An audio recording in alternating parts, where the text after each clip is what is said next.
बिस्मिल्लाहिर्रहमानिर्रहीम। अस्सलामु अलैकुम वरहमतुल्लाहि वबरकातुहू। जी, आज उज़ैर बलोच की जीआईटी रिपोर्ट पब्लिक होने जा रही है। सबसे पहले तो ये देखें कि उज़ैर बलोच की सरपरस्ती करने वाले कौन थे और उज़ैर बलोच यहाँ तक कैसे पहुँचा। वो तो सोशल मीडिया के ज़रिए आप हज़रात बहुत कुछ उसके बारे में पढ़ और सुन चुके होंगे। उज़ैर बलोच के बड़े बड़े कुछ जराइम की बात करते हैं, फिर उसके बाद जीआईटी रिपोर्ट की बात करते हैं। सबसे पहले तो उसने जो मजिस्ट्रेट के सामने दफ़ा 64 के बयान दिया, जिसको बयान हल्फी कहते हैं, उसके अंदर उसने 198 कत्लों का एतराफ़ किया।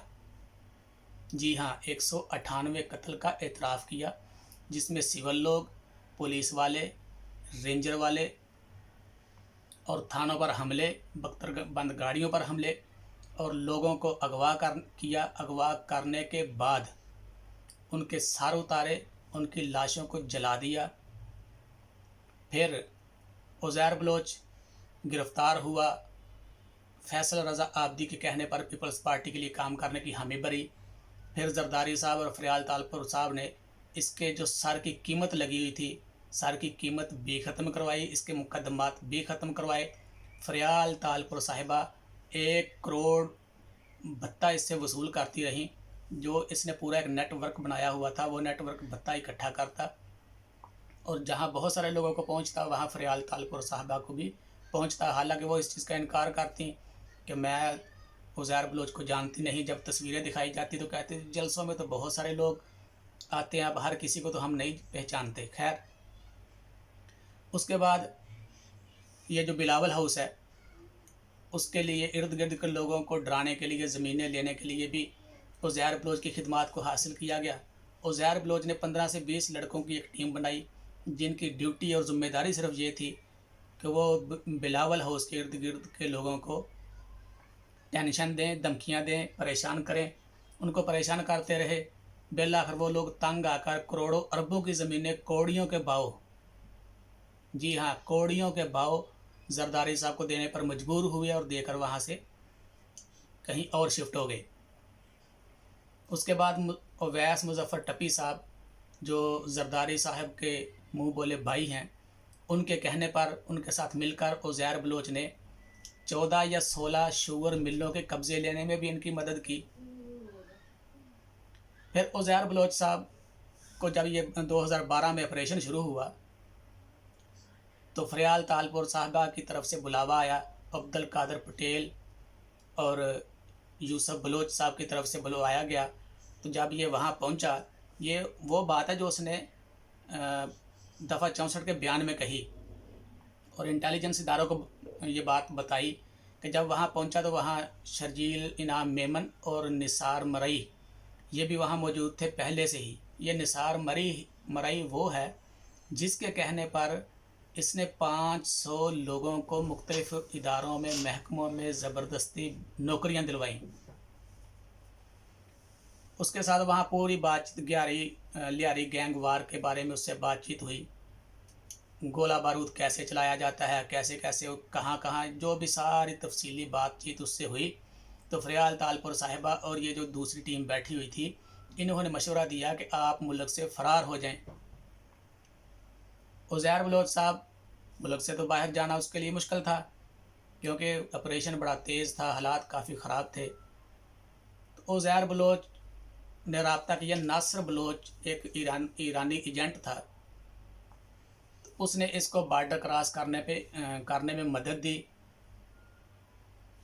इसके बाद इसका एक कोई रिश्तेदार आयशा नाम की कोई औरत है, वो पहले से ही ईरान में मौजूद थी, जिसके पास बायक वक्त पाकिस्तानी और ईरानी शहरियत भी है।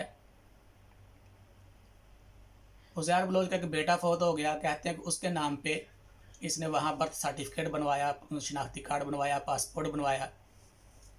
फिर चाह बहार के अंदर हाजी नासिर इसका जानने वाला जो था, उससे इसकी जब मुलाकात हुई तो उसने इसको कहा कि मेरे ईरानी इंटेलिजेंस के साथ बहुत अच्छे ताल्लुकात हैं, अगर आप कहें तो मैं आपकी मुलाकात करवा देता हूँ, कोई अच्छा रिज़ल्ट निकल आएगा। उज़ैर बलोच की रजामंदी पर उसकी मुलाकात ईरानी इंटेलिजेंस के अफसरान से करवाई गई।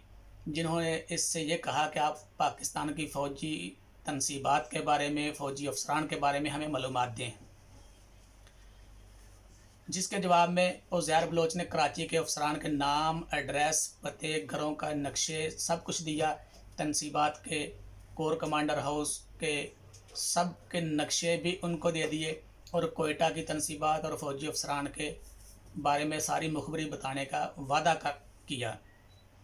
ये मालूमात लेने के बाद ईरान के इंटेलिजेंस अफसरान ने इसको ये मशवरा दिया कि आप यहाँ से दुबई शिफ्ट हो जाएं, वहाँ आपके लिए काम करना आसान रहेगा।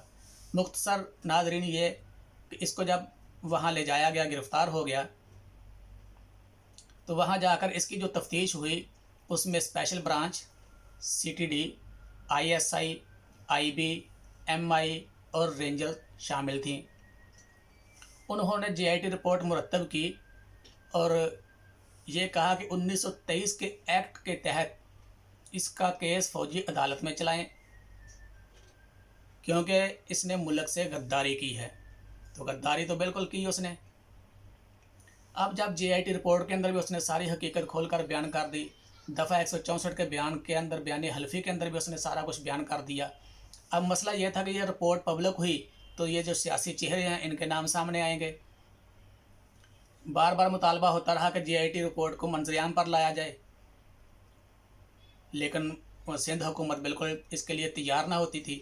दूसरी तरफ उज़ैर बलोच का ये बयान भी रिकॉर्ड पर मौजूद है कि ये लोग मुझे मरवा देंगे, मुझे तहफ़्फ़ुज़ चाहिए, उसी रेंजर से तहफ़्फ़ुज़ चाहिए जिसके अफराद को उसने कत्ल किया था। अब उज़ैर बलोच की JIT रिपोर्ट इन इदारों ने मुरतब कर दी। अली ज़ैदी इमरान खान की PTI की तरफ से उन्होंने बहुत वावेला किया, शोर किया, अदालत के अंदर चले गए कि इसकी रिपोर्ट को मंजरेआम पर लाया जाए। खैर अदालत ने हुक्मनामा जारी किया। उसके बाद सिंध हुकूमत इसके लिए तैयार हुई, लेकिन जो शुनीद है वो ये है कि जितने सियासी लोग थे उनके नाम उससे हज़फ कर दिए गए हैं।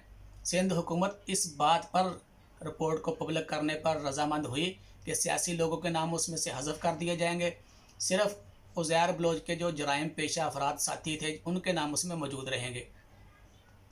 बहरहाल आज वो रिपोर्ट पब्लिक होने जा रही है। हमारे जो सलामती के इदारे हैं, जिन इदारों ने तफ्तीश की, JIT रिपोर्ट बनवाई, वो दुनिया में मान्यता ने इदारे हैं।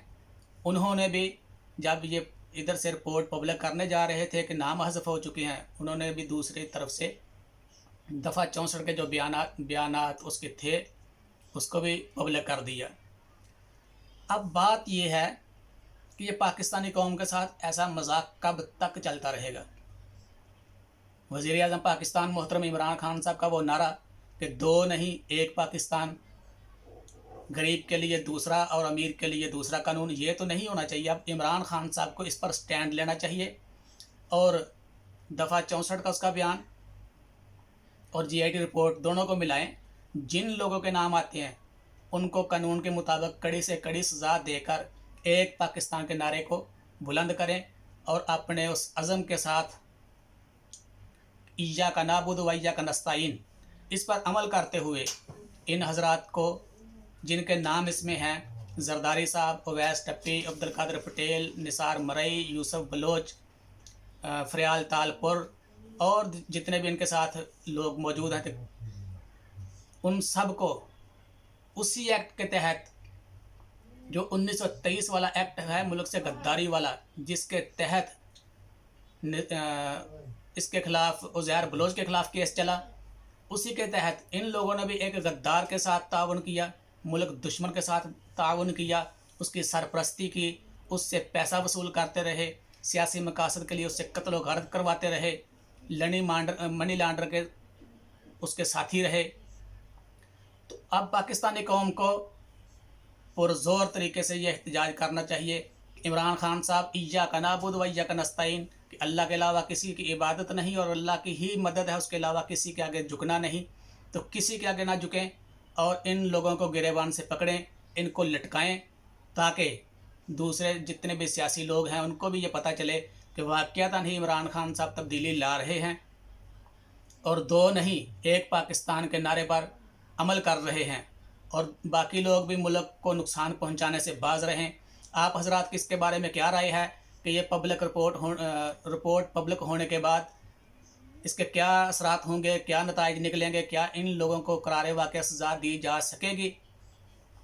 इस वीडियो को लाइक भी करें, शेयर भी करें, माई मैसेज चैनल को सब्सक्राइब भी करें, बेल आइकॉन के बटन को क्लिक करें और अपनी राय का कमेंट सेक्शन के अंदर इजहार ज़रूर करें।